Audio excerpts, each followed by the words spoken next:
제 101편 다윗의 시. 내가 인자와 정의를 노래하겠나이다. 여호와여, 내가 주께 찬양하리이다. 내가 완전한 길을 주목하오리니 주께서 어느 때나 내게 임하시겠나이까. 내가 완전한 마음으로 내 집안에서 행하리이다. 나는 비천한 것을 내 눈앞에 두지 아니할 것이요, 배교자들의 행위를 내가 미워하오리니 나는 그 어느 것도 붙들지 아니하리이다.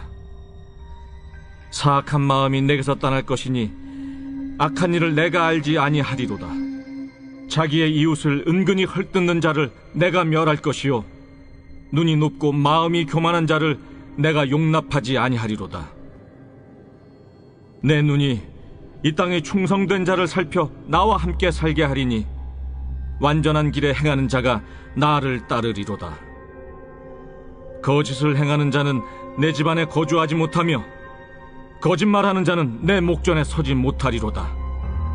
아침마다 내가 이 땅의 모든 악인을 멸하리니 악을 행하는 자는 여호와의 성에서 다 끊어지리로다.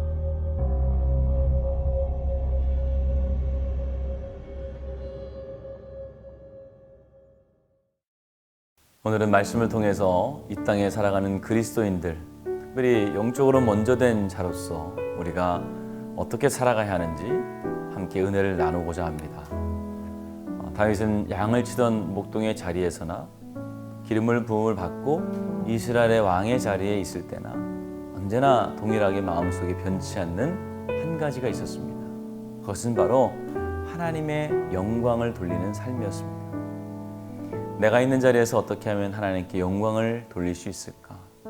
어떻게 하면 나의 삶을 통해서 하나님의 인자와 공의가 잘 드러날 수 있을까? 이것을 고민하고 염려했던 사람이 바로 다윗입니다.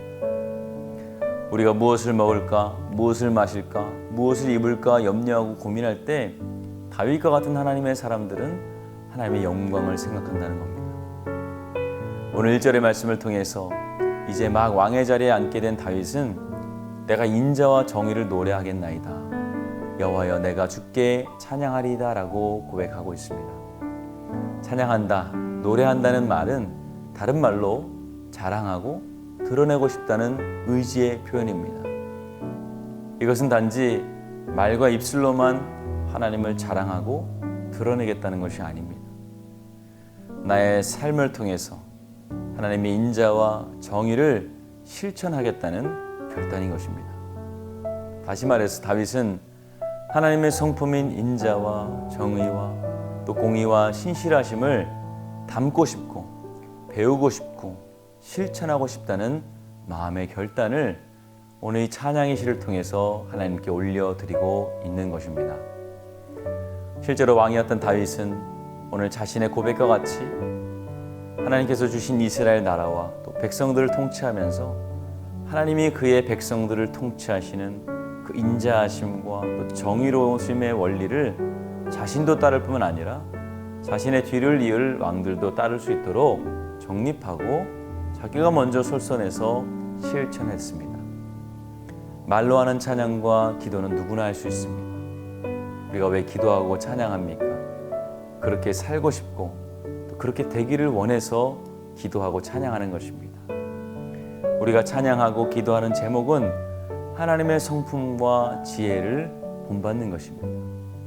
하나님의 성품을 본받고 그 지혜를 가지고 이 세상을 살아가고 문제를 해결해 나가는 것이죠. 오늘 다윗의 이 한 줄 노래를 통해서 우리가 깨닫는 것이 있습니다. 그것은 그리스도인으로서 우리가 사람들을 대할 때, 하나님의 백성들을 대할 때 하나님을 닮은 성품으로 대해야 한다는 것입니다.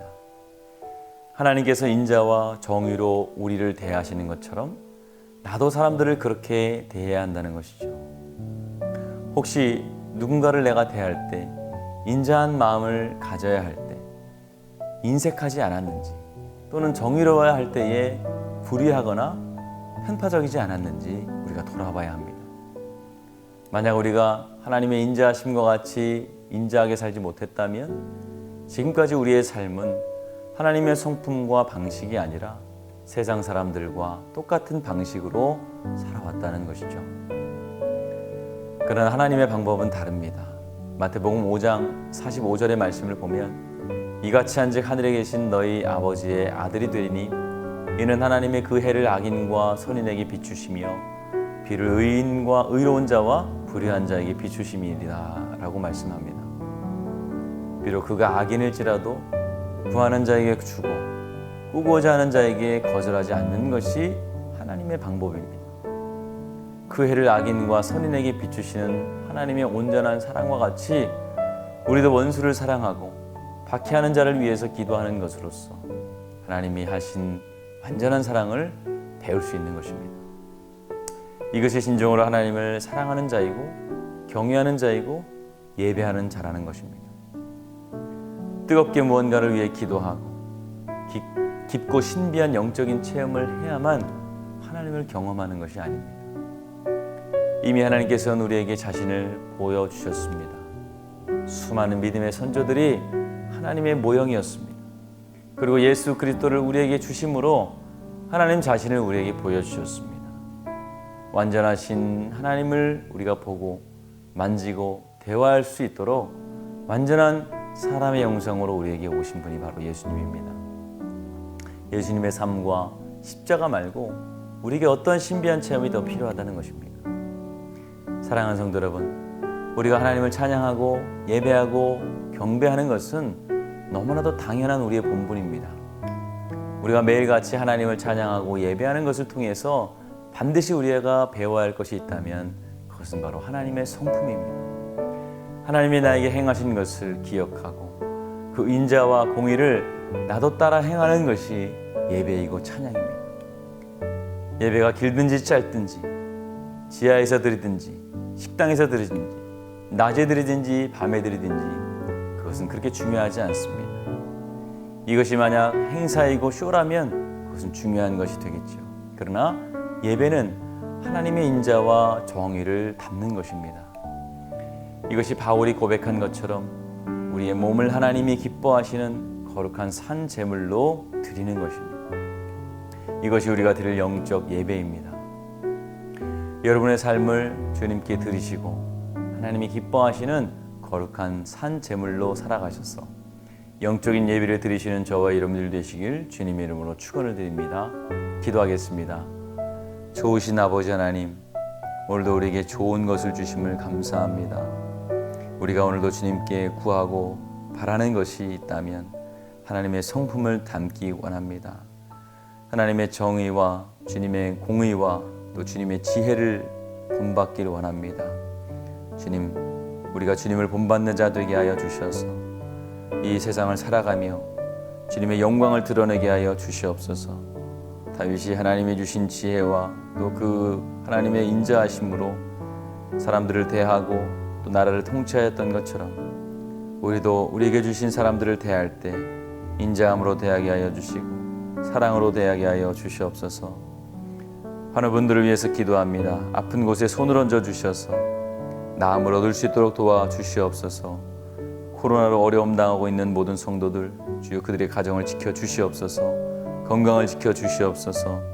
더 이상 교회에서 확진자가 나오지 않도록 도와주시옵소서. 다음 세대를 위해 기도합니다. 어려서부터 주님을 닮아가게 하여 주시며 하나님을 섬기며 사랑하는 법을 배우게 하여 주시옵소서. 예수님의 이름으로 축복하며 기도하였습니다. 아멘.